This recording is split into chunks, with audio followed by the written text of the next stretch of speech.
Hello and welcome to the latest Blood Red podcast from the Liverpool ECHO. I'm your host Joe Rimmer and today I'm joined by Theo Squires. How are you, Theo? Not too bad, how are you? I'm not too bad. Beth, Lindop, how are you? Very good, thank you. And Brighton breezy, Ian Doyle, how are you? You've ruined it. I wanted to say You that. want But to- thanks. you want I to- know exactly. so dive in there first. Yeah, Brighton breezy. So, I'm very much the opposite of Brighton breezy. I haven't been to Brighton, which is a long way from my house. Let's start with the obvious question, Ian. Are Tottenham going to win the league? I think if they don't, then they should be embarrassed. With the Yeah. position they're in now, there's only 30 games to go, so they've more or less got it in the bag. It's between them and Arsenal, isn't it? So Spurs fans, send some feedback to Ian Doyle. Yeah. Ian.Doyle at reachplc.com Yeah. if you'd like to get directly in touch. Or at Ian Doyle Sport on Twitter as well. Yeah. You know, or just cover all the bases. They Yeah, already you- follow you all anyway, don't they? Are you going to have to go on a Spurs podcast to apologise later this season like you did? Well, I with didn't really Arsenal last apologise. year? Yes, I ended up being proven correct on Arsenal, so hopefully I'll be proven right on Tottenham as well. That they will win the league. Anyway. I think you've just rewritten history. Anyway, right, Brighton. You were at Brighton Yes, I yesterday. was, yeah. Me and Paul. And 2 points dropped or 1 point gained? Depends. Before the game, I mean, I'm pretty sure in the podcast I said it would finish 2-2. I think Ghosty said 1-0 when we did it on Friday, and I almost burst out laughing over there's no way one of these teams is going to score 0 goals in that game. And so it proved. I think before the game you'd have taken a point. After half an hour you'd have definitely taken a point. At half time, 70 minutes gone, you'd have not taken a point. So I think overall, I think Klopp said it best, didn't he? He said he thought it was a fair result. I think given what happened with Liverpool last season at Brighton, with that 3-0 defeat, the FA Cup game as well where they got beat 2-1, I think, especially with the players missing as well, I know it doesn't seem a lot, but no Curtis Jones, I thought it was a big miss. No Diogo Jota to come on at some point and kind of like, you know, wobble his way through and just snaffle a goal. Like I think he scored one there in COVID time. I think seem to remember in the 1-1 draw. And then you're looking at the midfielders that were missing. I know Thiago and Stefan Basetic haven't played this season, but when you've got, you know, Wataru Endo, who I was surprised he didn't play, but obviously Klopp's seeing stuff on the training ground, or perhaps doesn't feel as though he can trust him quite just yet to play in that defensive midfield role. You've got McAllister playing there, and then you got a decision who to play in midfield with them because there's not many other options at the moment. So Harvey Elliott played, didn't work out, put Ryan Gravenberch on at the second half, and I know he played better, but you could argue that didn't work out either, given the fact that he missed an absolute sitter to make it 3-1. So overall, I don't necessarily think it's 2 points dropped. I think it's just a point. It's just a point gained, you'd have to argue. There seemed to be, Beth, I mean, it's not like social media to react in strange ways, but a lot of people very upset yesterday, and I thought, you know, okay, in circumstances you don't want to drop points from a winning position, but as Ian's just said, you know, it's a difficult place to go. Brighton, they've turned good teams over this season. It feels like maybe last week is still sort of impacting on people's thoughts of this game. Yeah, I think it's because Liverpool made such a strong start to the season, and I think there was sort of whisperings of, you know, could this be a title challenging team? And I think sort of yesterday proved that there's still cracks in this team, and I think that's what most of us would probably have said coming into the season. You know, the lack of having a real world-class defensive midfielder, you know, perhaps the lack of not bringing in another defender as much as Jarell Quansah has done very, very well. You know, I think Liverpool maybe paid the price a little bit, certainly for the midfield one yesterday.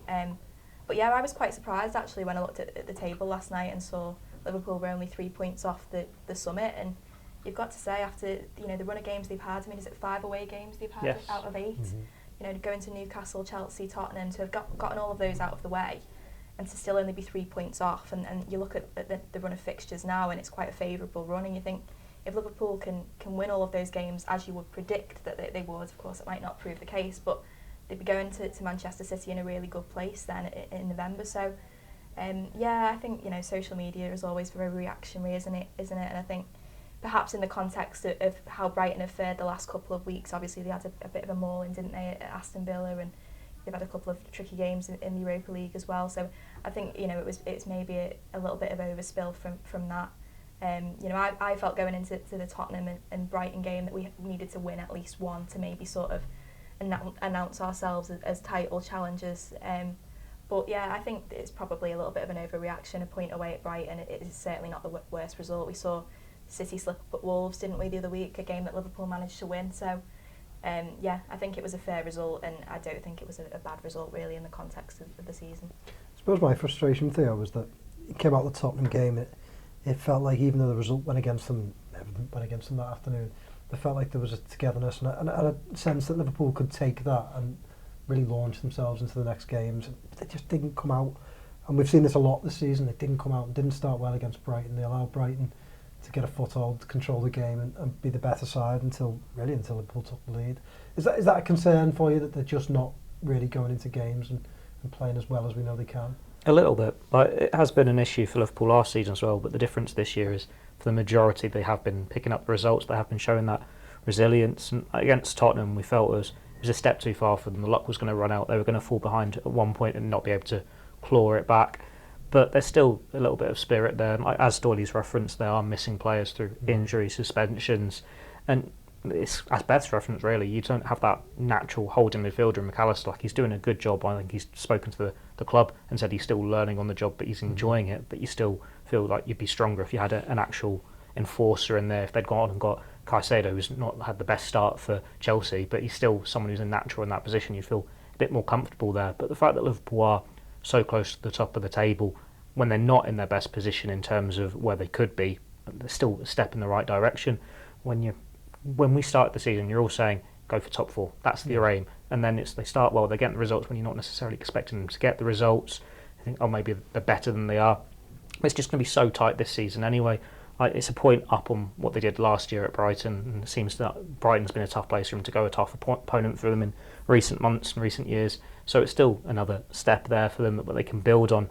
You think after the international break, you can have Jota back from suspension. You'd like to think Thiago's close to return, Bajcetic's close to return.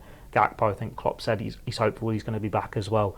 There's still reason to be positive and think they can go on a good run at some point in this season. It has been a tough start, but they've still got the points there. And the fact that City aren't miles away at the top of the table, it's going to be a lot tighter this year. You've still got faith that Spurs are going to Spurs it, Arsenal are going to Arsenal it.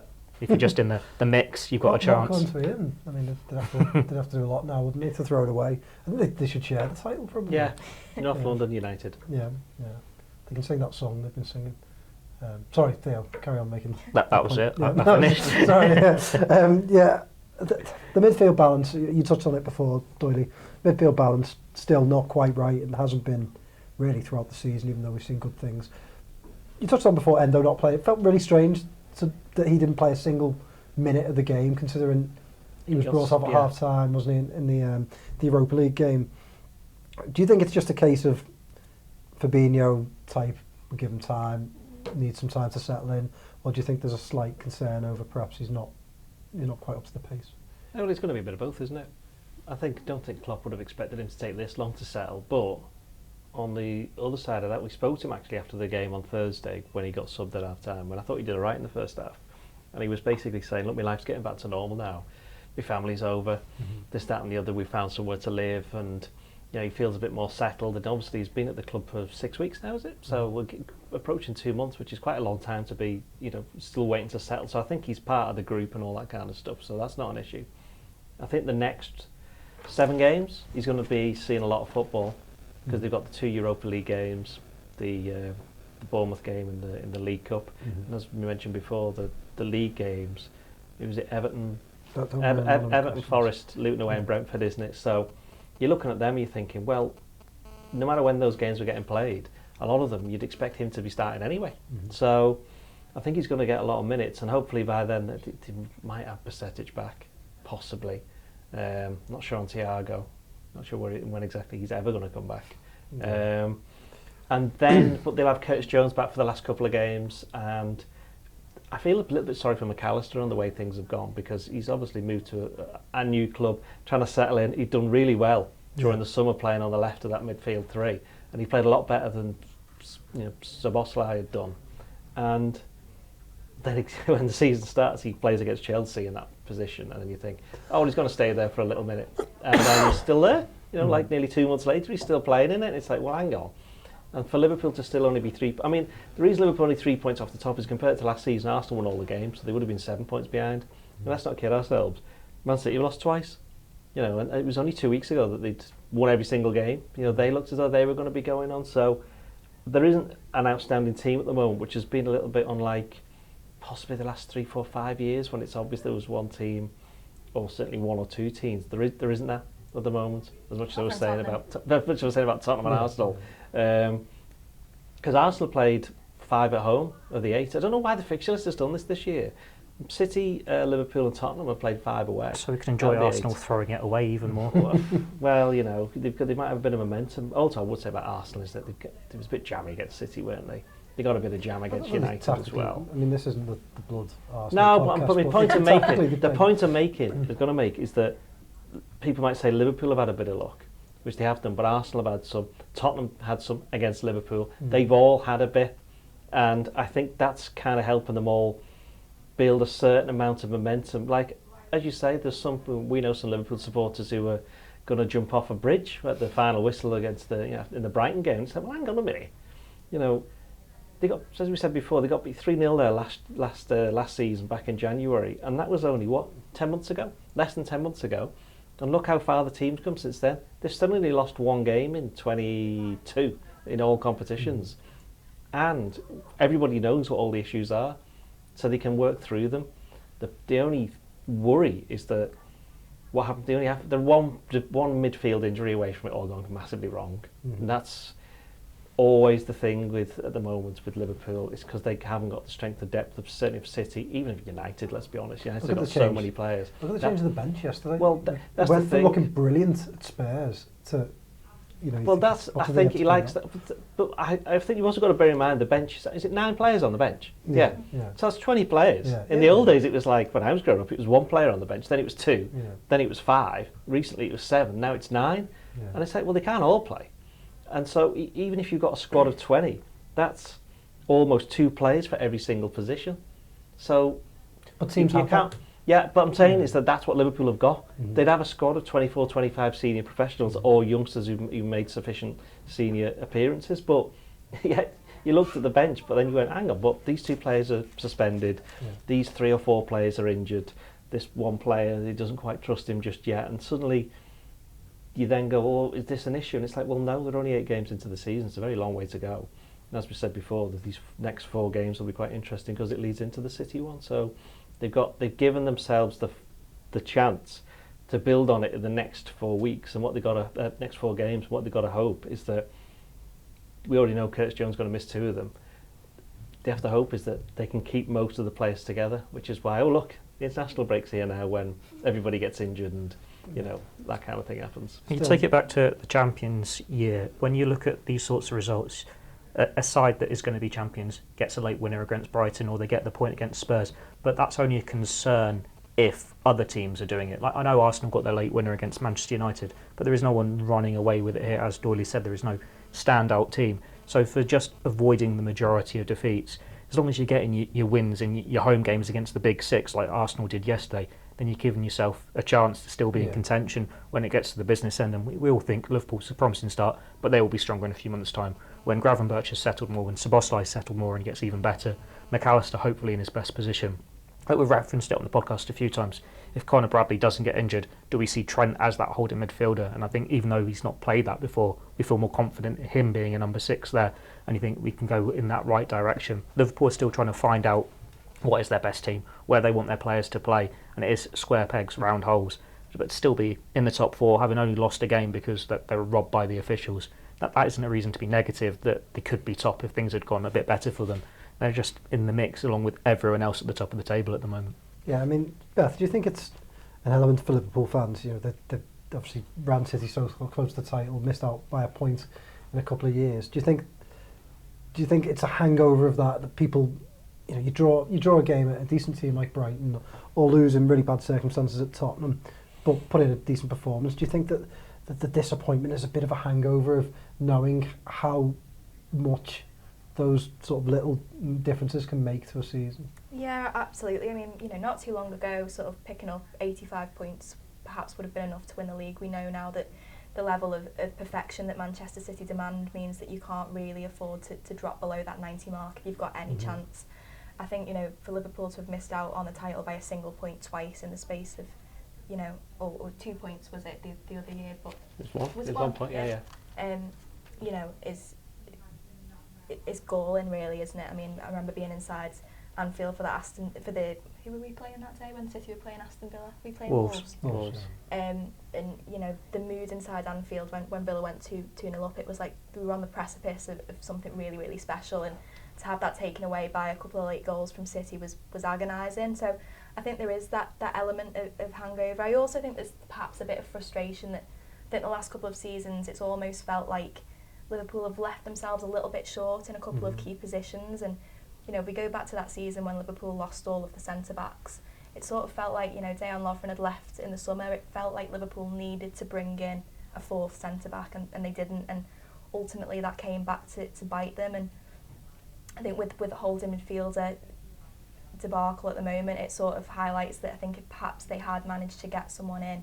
Admittedly, it's a tough task because I don't think there's too many players out there who can really fill that role. But I think if they'd managed to get someone in, then perhaps we might be talking a little bit differently. We might be more confident that they could go on and win the title. But I think I would really like to see McAllister play further forward. I mean, when you go back to that season when Liverpool lost the centre-backs and they had that torrid run of form where they lost so many games, and part of that was down to sort of shoehorning Fabinho and Henderson into defence, and you know, you lost the benefit of them in midfield then. And I think it's sort of to a lesser extent the same with McAllister. I think, you know, he's not doing a particularly brilliant job. Obviously, as Doyle said, he's still learning on the job in that holding role, and I think then you lose some of his benefit going forward. So, you know, I'd be tempted to just give Endo a run. I mean, if they brought him in for a reason, they obviously saw something in him they liked.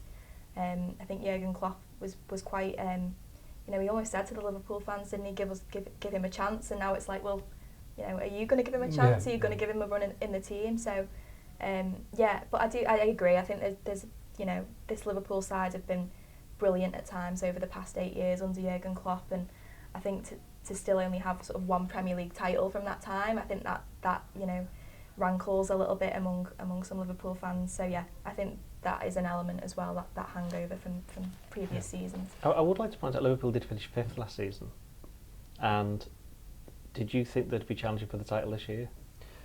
Do you know what? I'll be honest, yeah. Not so much. Yeah. So what did you? I thought depending on the transfers, if they'd got like the proper holding midfielder more confident, the basic of just settle for top four. Let Theo explain himself. Yeah, no, I didn't want to interrupt him. Yes, no.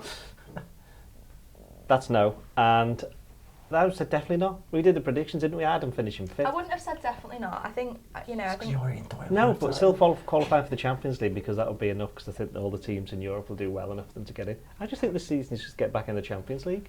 I think it reminds me a little bit of 16-17 when they started quite well. Admittedly, they were top then and everybody got a bit carried away. Of course, the difference is that Liverpool have shown in the past now with this team that they can win the league and challenge for it. But there's such large parts of the team now that are totally different to that one. It's a first step for them, and I think while it's great for fans to get carried away, I think it has to be through that kind of, you know, realistic kind of prism of, well, hang on, they finished 5th last year. Sorry, you just dropped your stuff. Yeah. You finished 5th last year. They have had some very tough games. They've got a new forward line they're still trying to sort out still, as far as I'm concerned. They've had to rip up the midfield completely, and they're still trying to work out who's going to be playing centre-back, all while still trying to change not changing the formation, because it's quite clearly going to be that formation, but they're having to do the right that. Back's not been right back exactly, yeah. They've had to do that while changing everything else around. So I do think they're still trying to find themselves. And the reason, as I said before, that they are quite so close to the top is because the other teams are all fiddling around as well. They're having their own issues. So if Liverpool are going to challenge for the title, it'll be how quickly can they resolve their problems, because the others will sort theirs either by buying some new players in January, or just, you know, because they've got such that greater strength in depth, or the recent experience of challenging for things, that they can sort it a little bit quicker. So it feels. I was going to say, it's like other years. You know, when Leicester won it, you're thinking, oh, if Liverpool had got their house in order, that title was there for the taking. And other years in comparison, City just walk away with it. This is one where it is there for the taking, and it's the team that is most organised and gets it all sorted quickest. But that's my point, is that whilst I largely agree with you on all the issues going into this season, and why, you know, I never expected them to win the title, but I think they thought they could challenge, because I think anyone, you know, if City are going to go through changes, they're not going to. The thing about City is, I think, even if they sell a couple of players, which they've done this summer, and they bring in new players, they might have one season of transition, and you expect them to get back into it. And that's where I think you would hope it's an opportunistic title challenge that Liverpool can just put a run together. And I honestly think this team, with the players, like you said, that have won titles before, other players of great quality, are capable of putting the run together. And that's the frustration for me is, again, like Beth said, is that they don't, in the summer markets, they don't always sort of take chances on players. You know, the Caicedo thing was, I don't want to go back over old ground, but perhaps if they'd been more aggressive at the start of the market, they could have put themselves in a better position. But I look at it now and think, you know, it depends on City, doesn't it? It always depends on whether they get their house back in order, but they've lost a couple of games. The last time they lost a couple of games was 5 years ago, so it doesn't happen often. So I just think Liverpool have got a chance to be a factor in this title race. Just like Arsenal, who I don't really think Arsenal can win the title, but they should think they can win the title, if that makes sense. They should be looking at this now saying, this is an opportunity that we really have to go for. And I still think the same about Liverpool. And if they do that, they'll get back in the top four. I do think Liverpool's priority, though, is getting in the Champions League, because you look at it and you go... Your priority is to finish as high as possible. Yeah, but I'm saying I think the priority is to get back in the Champions League, because you also look at it and you go, well, Newcastle are going to be stronger over the next couple of years for the reasons we've done to death. Chelsea, funnily enough, what a surprise, they've suddenly started winning some games. Anybody who thought they were going to go the entire season being rubbish, silly. United have surprised me by how pathetic they are, but they still won on Saturday. And I do think they've got enough players that they could, because no matter how bad United's start has been, are they only 5 points behind Liverpool? I think they are. When they play each other, say United... Have you seen the run of games that they've played? Yeah, I know. They've played... They basically, it's like Liverpool through they've got the next four. We've just discussed who they're playing. That's been all of United's games. And that's been United's run. I know. And they've won one of them. Liverpool cannot afford to do the same thing. True. But then United, they can say, well, look, we've got a new goalkeeper here, we're trying to bed in this, that and the other. We've got a new forward, a new striker. I mean, that's a completely separate podcast for United. But my point being is that they are all going to get better next season. Right. Why is that a fact? Because that's just what it is. That's not a fact, is it? Well, I think Teams Man United can be worse this season than they were last. They've had injuries as well, though. They've had a lot of injuries. But that's why it's not a fact that Chelsea and Man United can give themselves a better chance because they've got the financial backing which Liverpool don't have, which goes back to your point. Which is why they need to get in the Champions League and hope that they get there at the expense of a United or a Chelsea. There you go. But I don't think it's ever a fact that these teams get better because they're going in that direction. Teams can have a season full of injuries. They can have a season of bad luck. They can have a manager who loses his way. They can have a striker who stops scoring. And Liverpool have just got to be there. Liverpool had all the luck when against them. They can do all of those things, but you have to expect that these teams, they have to anticipate that that's what's going to happen. But they will anticipate that Liverpool are going to get better, won't they? I just went into the season thinking, I still think Liverpool are the second best team in the country to Man City. I don't look at Arsenal, who I think have improved slightly. I don't look at Arsenal and think that they're the finished package by any means. They've got a very good 11, but they don't have the depth, do they? No. So that they've already had a few injuries, a few more, they fall away. I think, and I don't think they've passed mental tests yet. Yeah, they're still a bit flappy. Last season, they failed when they still flapped a mental test. Liverpool have done that in the past. I look at Man United and think, basically everything went for them last season, and I don't think they're that good, and I don't think their new goalkeeper's that good, and I don't think that they've bought well this summer. I look at Newcastle and think good spirit, but I just don't know how long they can last with the players that they've got. And Tottenham again, they've started well, but again I just don't expect them to continue it. So I still think Liverpool are the second best team in the country. I actually agree with that, whether it's bias or not. I coming into this season, I think certainly in terms of an 11 and the calibre of players that they've got, I think Liverpool are exceptional. But I think going back to your point earlier about, hangovers from previous seasons and Liverpool perhaps leaving themselves short in the opposition every now and then, it's like this season, talking about an opportunistic title challenge. Mo Salah was, if the media is to be believed, was close to leaving Liverpool in the summer, or was tempted perhaps. Don't believe Yeah, exactly. We are the media. Don't forget. There is a chance that he goes next summer, and I think three of us said earlier on that he was the best player yesterday. So how do you replace him?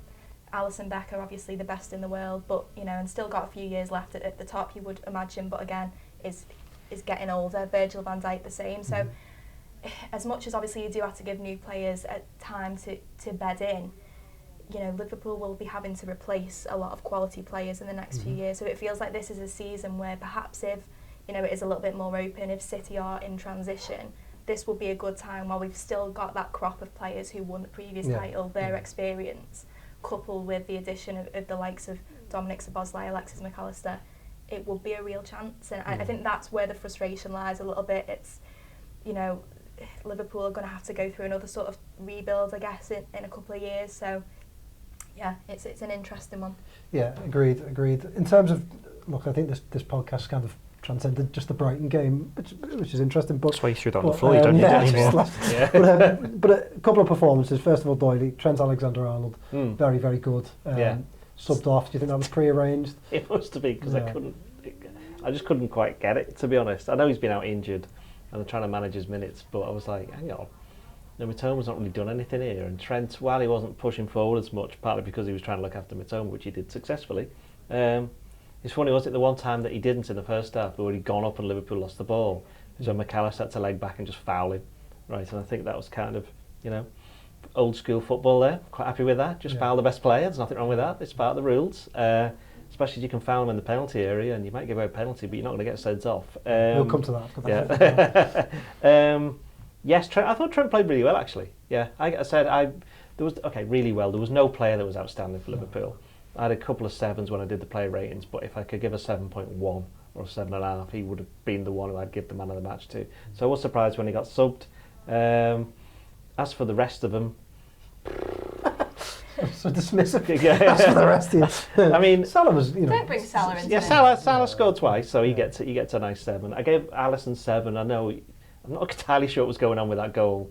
I don't really blame him as much for that. Okay, wasn't he? Was the much lesser. Yeah. He just seemed a bit weird, because you just thought even when he hit it, it's like he's going to save this because it's in. How's that happened? It's because he's made so many wonderful saves. Well, he did. Well, he still weeks. made a great save in the second half, so that's why he gets a decent score. And while I only gave him 6, I thought Darwin Núñez played quite well. He didn't really have much of an attacking threat, although he did set up one of the goals and had a slight part in the penalty as well. He just kind of ran around and he did the stuff that Klopp's always has wanted him to do for quite some time, and it wasn't his fault that he got not a lot of service, because too many of the other players are flitting in and out and not quite reaching the levels, and the formation wasn't quite right and players weren't in the right position. So, having just described all that, going back to your initial question at the start of this podcast, it was a good point. Yeah. I mean, Beth, do you think, I see a couple of people say this, and I went along with it in the first half. I think Liverpool show Brighton a little bit too much respect. There's an element of Liverpool approaching all of these games. I think you could say the same about Wolves, and going, we got beat here last season, these are tough sides, especially away from home, and just reasserting themselves as the dominant team in games. Yeah, I absolutely think that. I think it was almost a case at times in that opening half hour of sort of playing the occasion rather than the opponent. I think, Brighton have showed this season that they're far from infallible, haven't they? They've had a couple of results go against them, and in the Europa League again haven't always been at the best. So I think there was perhaps sort of the lingerings of those horrible defeats last season, and I think it sort of feels like Liverpool play Brighton about 7 times a season the past few years, and very rarely seems to come out with a win, even at Anfield. So I think that perhaps is this sort of, certainly among the fan base, that Brighton are a bit of a bogey side for Liverpool, and maybe that's crept into some of the players as well. But I think the one positive was that sort of opening half hour was very much felt like they'd reverted back to last season when they started so slowly and they were sloppy and seemed to sort of devoid of attacking intent, and then they managed to turn it around, which I honestly think last season Liverpool would have lost that game. I'm not sure they would have got back into it in the way that they did. So as frustrating as it was, as Doyle said, after 70 minutes you wouldn't have wanted a point, you'd have wanted all 3, but I think there are positives to take, and but yeah, I agree. I think they did sort of anticipate how good Brighton were going to be, and that allowed them to come into the game. And I think Mitoma actually, I think he was kept fairly quiet in the first half, in spite of Brighton being very good. I think it was only really in that last sort of half an hour that he started to run the game, and then Joe Gomez comes on, and I think that was a slightly odd decision, I've got to say. Obviously, tore Gomez a new one, didn't he, in that FA Cup defeat? I think for Gomez, he just doesn't seem to me. He he's not a very good player coming off the bench. I think if he starts, Takes a while to get going, doesn't it? When he comes does. on. Yeah, Last he 10 does, minutes he was all right. First 10 minutes he was a bit all over the place, but so was Canati, which was another substitution, which is a little bit. Do you think that's defensive substitutions in general, though? I think it's Yeah. quite difficult to change a centre half. Yeah, but what's interesting about that is that if you look at it, Klopp's done it quite a few times this season already. Admittedly, one time was because Van Dijk got sent off and he had to change things around, but there's been a couple of games this season where he's changed things towards the end. Going back to the point about Brighton and Wolves and the way they start again, that's just part of the mental process, isn't it? Like, for example, I'm going to mention Manchester United again. No matter what's happening in their season, when they come to Anfield next, they lost the last game 7-0, so they're going to be treat it with a certain sense of trepidation. So that's just natural. You can tell. I think with Doyle, he's one of those people. I'd put myself in the same category who just grew up with Manchester United being annoyingly. I don't know. When I grew up, Liverpool and Everton were the two best teams. Yeah, I'm close to that generation. Yeah. I suppose. No. But once you get into your sort of 30s, yeah. You are old, sorry. I was paying you a compliment then.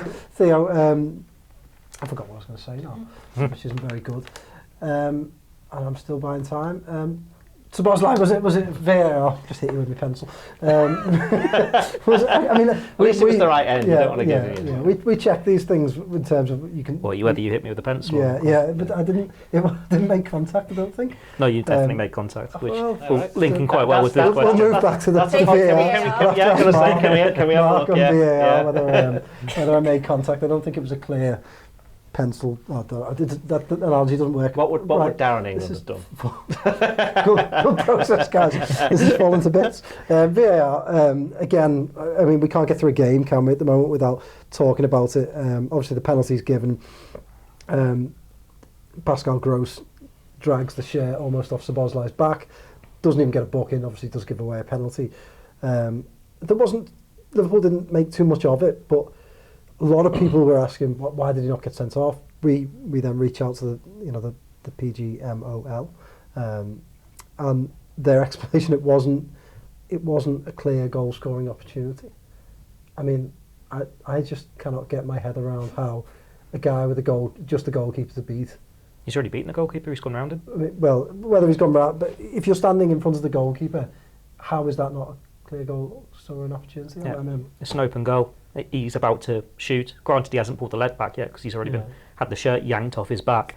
But yeah, you think that's going to be a certain goal. He's just going to roll that in. It's all there. The defender's nowhere near close enough to, if you get decent connection, that is going in. It was a strange decision, but then it's one where they complicate the rules. Because I'm imagining the first thought would be, oh, double jeopardy, it's in the box. But then when you actually break down the rules, it's, hang on, this isn't a tackle to stop him scoring and he's made to play for the ball. It was a deliberate attempt to just stop him, and that carries the red card offence. But then the rules are so complex at the moment, and then when you break them down, you think, oh, if you're going by letter of law, he should have gone. But then if you've done it for whatever against Spurs, it's just another officiating mess, and maybe Liverpool aren't going on about it as much as they would have done a week ago because of how badly they were wronged against Spurs. It's just happening every single week now. There is something, you go, you just got that wrong. Like, if these are the laws that you have to stick by, and that's why you didn't stop play for Diaz's goal, then why aren't you following them for these rules? It's just a mess at the moment. It needs to go back to the very beginning for them all to go, this is what we need to do to improve it, this is where we're going wrong. But you can't really implement that easily mid-season. Hopefully they have a good international break. Sorry. The frustration is that obviously that situation yesterday, you can imagine that there's probably going to be a very similar situation at some point of the season that results in someone getting sent off, and it all goes back to consistency, doesn't it? And yesterday I think VAR had another shocker with that.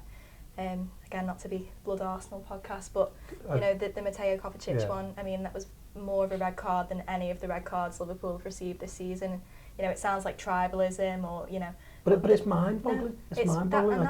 That's the thing, and there's no clear justification for it. There's no clear reasoning for it, and that's why Liverpool were completely justified in making the furore that they did last week, because these decisions happen every single week, whether it's a penalty, whether it's an unprecedented goal being disallowed, whether it's a red card. The referees bang on. Mike Dean the other day was on Sky saying, ex-pros don't fully know the rules, and it's like, so the referees actually fully know the rules, because if they did, then he'd have been sent off yesterday. So yeah, it's frustrating, isn't it? I wouldn't say that Beth so far has two-footed Alisson Becker by saying he's nearly finished, and has just two-footed all referees. We've got Theo here. That's what his job is. That's what he does. To be fair, though, I think Liverpool players, fans and manager didn't make a big deal of this one because perhaps it just wouldn't be the best look PR wise. What I would say about the situation is that I've seen at Brighton we only saw like one replay of it or something like that, and at no point during the entire thing did I think send him off. I just thought it's a penalty. I'm going to explain now. So I just thought it's a penalty.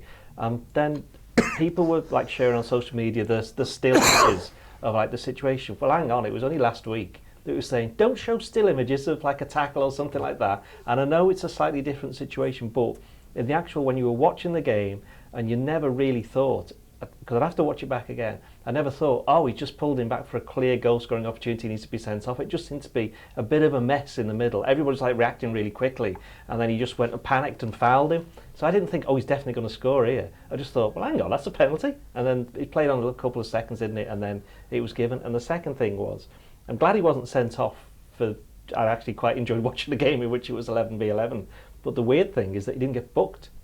And I think if he'd been booked for it, I don't think there'd be anywhere near the same level of debate over whether or not he should have been sent off, because I think they would have gone, well, it's a penalty, it's a yellow card. You could argue whether or not it was a goal-scoring opportunity or not, as we are now. But to not get booked for it... How can you argue that's a goal-scoring? No, I'm just saying... Well, then I'm saying is that at the time when the game was going on, none of us there went send him off. But don't you think that is because I was probably the same in the first instance, because I didn't fully, your mind doesn't fully appreciate in that instance that the rules, you just think it's denial of goal scoring opportunity, so therefore penalty, double jeopardy, as Theo said. But once the rules become clear, you think, well, isn't that where VAR should do their job and go, the rule is he didn't. But then it goes down. Then it goes. I'd like to watch it again, just at full speed to see what I actually think, rather than slow it on. I know it's not quite the same. Watched it at full speed a few times, and I can't understand why the VAR there, when they're happy to go with the Curtis Jones tackle, go and have a look, aren't going to the referee. Do you not think that was a goal scoring opportunity? Go and have a look. They had so many things to check though, didn't they? It's like whether Nunes was offside, who had the touch for it to go to Nunes in the first place, then whether it's a foul, then whether it's professional foul. They clearly can't do the job. That's the main issue. I don't the care other if they've thing got is that 30 things that foul, to check. foul anywhere else on the pitch is a yellow card because he's got all the shirt and pulled it. Yeah. I also agree, think as well, like, the frustrating thing is, perhaps in the context of a game, as Doyle said, it's quite nice to watch 11v11 and perhaps see the benefit of the doubt given in some instances, because otherwise it just completely disrupts the trajectory of the game. But it feels like Liverpool have been on the receiving end of sort of the letter of the law red cards. Virgil van Dijk getting that extra ban for dissent. And then you look at, Jordan Pickford absolutely slamming the lino, and then the explanation is, some sort of justification for it. But because it wasn't a decision or something like that. Yeah, but he still abused the lino. Yeah. That's still on TV in front of people. That's still going to, impact things down the grassroots, which is apparently the reason that they, clamped down on it this season. So it feels like, I agree with Doyle, I don't think sort of, for the good of the game, those should perhaps be given as red cards, but to the letter of the law, it is a red card. So you can't have it both ways, can you? My dad said to me, that thing where they even themselves out, and I don't necessarily think that is true at all. And I think for Liverpool this season, that's why they're so annoyed, because like you say, they've gone against them. The Kovacic one, again, I cannot understand how they can go with Curtis Jones, come and have a look at this, because that's quite a bad one. But watch Kovacic back and go, that's fine, move on. It's one of the club's main issues against Spurs. Like, it's not just those big ones, it's the consistency on the small ones as well. The waving the imaginary yellow cards or going to celebrate with the crowd, like Spurs, because of easily ended up with 9 men in that game if they were doing the same rules they'd done when booking the McAllister or Jones or Elliott in earlier games against Chelsea, Wolves. So you've got these rules, you're saying you're being really strict on them for time wasting, you're being really strict on them for celebrating with the crowd, for waving cards, but then you're not following them in every single game. Like there was one in, was it the Chelsea Man City women's game yesterday, where a player gets sent off for time wasting for a second booking. It's like, it's not really the worst offence there. The 35th minute. Yeah, it's like, who's time wasting in that? How can you time waste at that? It's like, we've only got an hour to go, let's just play the clock down. The totally ridiculous thing about that was Alex Greenwood, who was given the booking, hadn't even been given a warning about time wasting. The referee, if she'd have gone to her earlier in the game and said, right, you're taking too long over these free kicks, and then she continued to take too long, fair enough. But to just out of nowhere, again, in the 37th minute, City were all over Chelsea at this point, they were winning 1-0. And then it just completely disrupts the trajectory of the game. And then City had a second player sent off for one of the yellow cards was for dissent. So it's Was Michael Oliver the referee? I didn't see the game. Arsenal, So do you reckon he was the fourth official? Do you reckon part of that was the VAR at the Liverpool game last week went, oh, Simon Hooper's the ref, so he better come and have a look at this. Because Michael Oliver's, like, he's quite clearly the best referee, by miles the best referee. Doesn't mean he gets everything right. They just went, well, he called out, so, Michael Oliver said that, so it must be right. Yeah, but this is my thing, is like, I go back to, you can't expect these guys to get everything right. And everyone says consistency, but you can never have consistency in refereeing because it's so difficult. Unless every referee is just a clone of themselves. Exactly. Let's just bring in robot referees. Which we don't want, is the one thing we don't want. But you make that situation so much worse when you add video replays and VAR into it because everyone watches it and does what we've just done and goes, well, why did they make that decision? Why did the VAR get involved last week but not this week? I just can't work it out, and that's why I just think VAR is bad for football. They've complicated it because VAR was to clear up the clear and obvious errors, but then we were like, if the technology's there, why can't it correct this? Why can't it correct this? And we all have different definitions of clear and obvious, don't we? And they clearly have. What's worse, Joe, VAR or the league or the FA Cup? Well, do they have or international football? They don't have international football. I hate it. The campaign to get rid of international football. I mean, who is excited, Theo? Who is excited about this international break? Who's like, oh yes, great. We can watch. Who are England playing? I don't know. I'm going to Wales versus Gibraltar. Why? Is it Wrexham? It's cheap. Again, why? I mean, who is sitting there going? I know the Premier League's disrupted, but this is great. We get to watch a bit of top class international. No one's asked. Can I say asked? No, I've just said it's fine. But I mean, it's just one of those things, and I can't stand international football. So international football is the worst.